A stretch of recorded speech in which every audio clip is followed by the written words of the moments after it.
Hello students, this is our science class and we are doing chapter number 6, that is teeth and microbes. Teeth and microbes पे हमने teeth के बारे में पढ़ लिया, growing teeth के बारे में पढ़ लिया कि जो बच्चों के होते हैं वो मिल्क टीथ होते हैं, उसके टूटने के बाद जो आता है वो विजडम टीथ होते हैं। हमने स्ट्रक्चर ऑफ टीथ भी की थी, ठीक है। आज हम करेंगे kinds of teeth and their functions, कि अलग अलग टाइप के टीथ किस टाइप के होते हैं और उनके फंक्शंस क्या है। ये देखिए, there are 4 kinds of teeth. कितने टाइप के टीथ होते हैं? 4 टाइप के होते हैं। इनकी स्ट्रक्चर भी है यहाँ, और आप एक दूसरे के मुंह में चेक कर सकते हो। अपने फैमिली मेम्बर्स में आपको ये सब टीथ वहाँ पे दिखाई भी देंगे, ठीक है। फर्स्ट इज इंसीजर और कटिंग टीथ। इंसीजर, देखिए सीजर, सीजर नेम आ रहा है ना, इंसीजर। तो सीजर नेम, हम जब सीजर किस लिए बोलते हैं, चीज़ों को काटने वाली कैंची को हम सीजर बोलते हैं, तो वहाँ से इसके नेम से याद रखना इंसीजर, मतलब सीजर नेम आ रहा है। और सीजर हम कपड़ों को काटते हैं, लेकिन दांत किसको काटेंगे? फूड को। फूड को काटने के लिए जो यूज़ होते हैं वो कौन से टीथ हैं?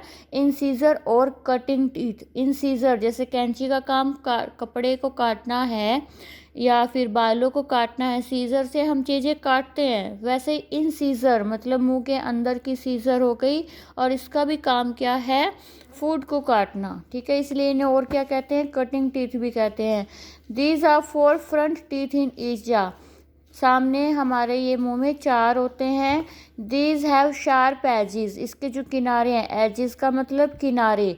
दीज हैव शार्प एजिज, तीखे होते हैं ये। Hand are use for cutting and biting the food, जो फूड को काटने के लिए, तोड़ने के लिए यूज़ किए जाते हैं। In this for this reason these are cutting teeth, क्योंकि ये काटने के लिए यूज़ किया जाता है, इसलिए इनको क्या कहते हैं? कटिंग टीथ भी कहते हैं। नेक्स्ट आर कैनाइन्स और टीयरिंग टीथ। कैनाइन और टीयरिंग, देखो टीयर क्या हो गया? फाड़ना, तो कैनाइन किसके लिए यूज़ होगा? फाड़ने के लिए, canines. These are use for tearing the food, ये फूड को फाड़ने के लिए यूज़ किया जाता है। देयर आर 4 कैनाइस, दीज 4 होते हैं ये हमारे दांत में, इस टाइप के मुंह में इस टाइप के दांत 4 होते हैं। These are present on either side of cutting teeth in each jaw, जो हमारे मुंह में इस तरह से, देखिए ये कटिंग टीथ होते हैं 4, ठीक है। इनके एक इस साइड में और एक इस साइड में, ये कैनाइन होगा। ऐसे ही फिर नीचे वाले दांतों में होगा।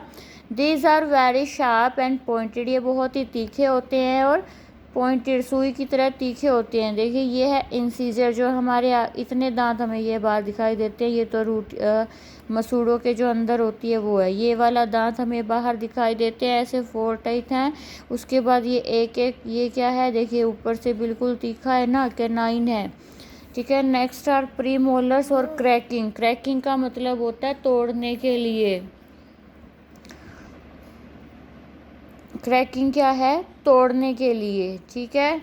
These are present next to canine, canine के बाद होते हैं। These are broad and flat, देखिए ये चौड़े और ब्रॉड हैं। And act like nutcracker, और नट क्रैकर की तरह, मतलब जो जिससे हम मसूड़ों को तोड़ते हैं, सॉरी अखरोट को तोड़ते हैं। नट क्रैकर आपने देखा होगा, प्लास होता है, ऐसा पकड़ के हम तोड़ते हैं। There are 4 premolars in each jaw, 4 होते हैं ये molars and grinding teeth. These are broader than premolar, broader मतलब प्री मोलर से ज़्यादा चौड़े होते हैं ये। एंड हैव ब्रॉड सरफेस, और इनका सरफेस और भी ब्रॉड होता है। टू ग्राइंड फूड, फूड को चबाने के लिए यूज़ किया जाता है ये। There are 6 molars in each jaw, मतलब 3 इस साइड और 3 इस साइड ऊपर, 3 इस साइड और 3 इस साइड नीचे हो जाएंगे। 6 होते हैं ये टोटल। मैं आपको ये दिखाती हूँ कैसे होते हैं। ये देखिए, ये कल हमने किया था। ये बीच के 4 क्या हैं? इंसीजर है, फिर ये एक इधर एक इधर, ये क्या है? कैनाइन है। उसके बाद 2 इस तरफ 2 इस तरफ मोलर्स हैं, और लास्ट के 3 क्या हैं? प्री मोलर्स हैं, ठीक है। ऐसे ही ये एक जबड़ा है, ऐसे ही दूसरे में भी होता है। Next is tooth decay, next is tooth decay. Tooth टीके के बारे में हम कल पढ़ेंगे। इससे पहले आपको ये सारे टीथ के नेम और उनके फंक्शंस अच्छे से लर्न होने चाहिए। इस चैप्टर को आपको रीड भी करना है और ये जो फ़ोटोज़ हैं ये आपको रफ़ नोटबुक में भी बनानी है। Okay, thank you.